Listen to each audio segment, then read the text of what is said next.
چھوٹی سی کمپنی اتنے سخت مراحل سے گزار کر آپ کو ہائر کر رہی ہے، اور جو کائنات کی کمپنی جس کا انبیاء انتظار کر رہے ہیں، حضرت عیسیٰ ایک آسمان پہ، حضرت ادریس دوسرے آسمان پہ، حضرت خضر اس دنیا کے اندر، کتنے لوگ قبر کے اندر کے اٹھائے جائیں گے، اور میری بی بی سیدہ اللہم صلی علی محمد و آل محمد، میری بیوی کہ جو اس جلے ہوئے دروازے کے انتقام کا انتظار کر رہی ہیں، تو اس کمپنی میں داخلہ ایسے مل جائے گا. کیا کر رہا ہوں میں، کیا ہے میرے پاس کہ میں امام کو پیش کروں گا، کتنا میں محنت کر رہا ہوں. عزیزان محترم، انتظار صرف لفظی مقولہ نہیں ہے، الفاظ نہیں ہے. انتظار یعنی وجود اس کا اظہار کرے کہ یہ انتظار کر رہا ہے، منتظر ہے، تڑپتا ہے. ایسا ہے، یہ تڑپتے ہیں لوگ. جسے عشق ہو جائے وہ تڑپتا ہے، اسی سمجھ نہیں آتا، وہ کہتا ہے کسی طریقے سے میں ایک نگاہ کر لوں، ایک نگاہ کر لوں، ایک نگاہ مل جائے. ایک تبریز کا شخص تھا جس کے اولاد نہیں تھی، بہت کوشش کی، ہر جگہ زیارت پہ گیا، سب کر لیا، پیسے والا شخص تھا مگر نہیں. بہت دعائیں کی تو بہرحال مکاشفہ ہوا. شخص آئے،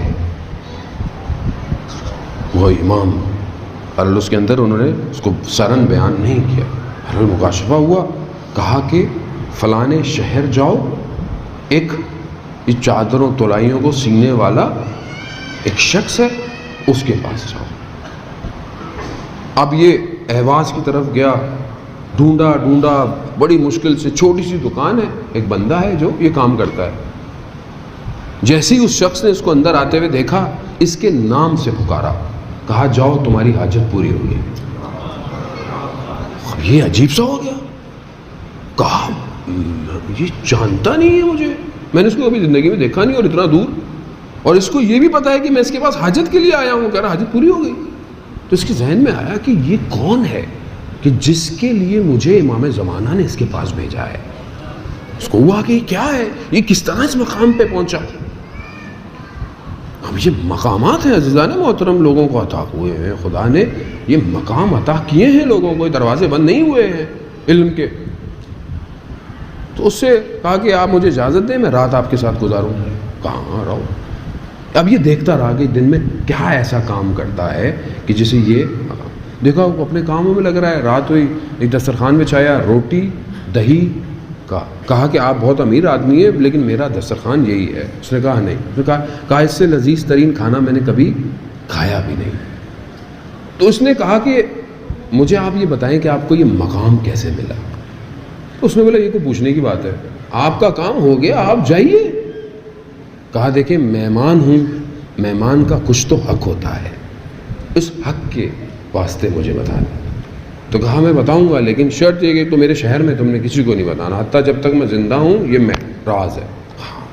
راز رکھ. کہا کہ میری دکان کے سامنے کئی سال پہلے میری دکان کے سامنے ایک فوجی رہتا تھا بادشاہ کے دور کا، اور اس کا ایک نگہبان سرباز جسے ہم گارڈ کہتے ہیں وہ تھا.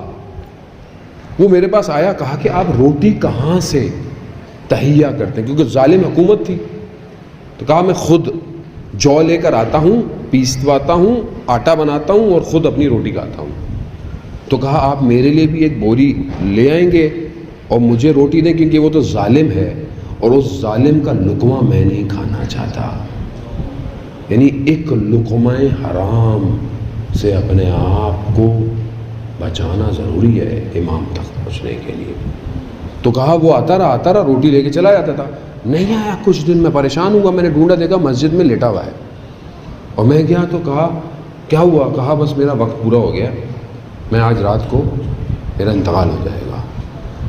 تو کہا میں رکوں. کہنا نہیں، رات کو تمہارے پاس کچھ لوگ آئیں گے، جو وہ کہیں وہ کرنا.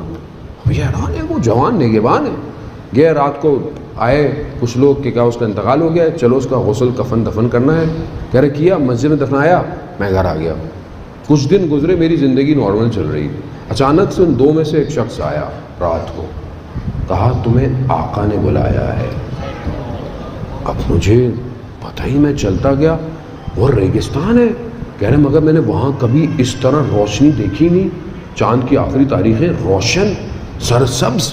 یہ والا تو حصہ میں نے کبھی دیکھا نہیں ساری زندگی. چلتے چلتے دیکھا کچھ لوگ کھڑے ہوئے ہیں، ان میں ایک شخصیت بڑے مقام کی ہے، وہ امام ہے، اور جو کہہ رہے ہیں کہ اس کو اس نگہبان کی جو نوکری ہے وہ دے دو. اب یہ پریشان ہوگا کہ میں وہ نگہبان بن جاؤں گا. کہا نہیں میں کیسے وہ کر سکتا ہوں. کہتا ہے نہیں، اس کی جو ڈیوٹی تھی وہ ڈیوٹی اس کو دے دو. وہ ابدال تھا. امام کے ساتھ کچھ دائرے ہیں، کچھ لوگ امام کے ساتھ ہیں، ان میں سے ایک حصہ ابدال کا ہے، اور یہ لوگ نارمل ہوتے ہیں. نارمل یہ ان میں سے جو مر جاتا ہے، دوسرا جس کے اندر وہ صلاحیت ہوتی ہے وہ آ جاتا ہے.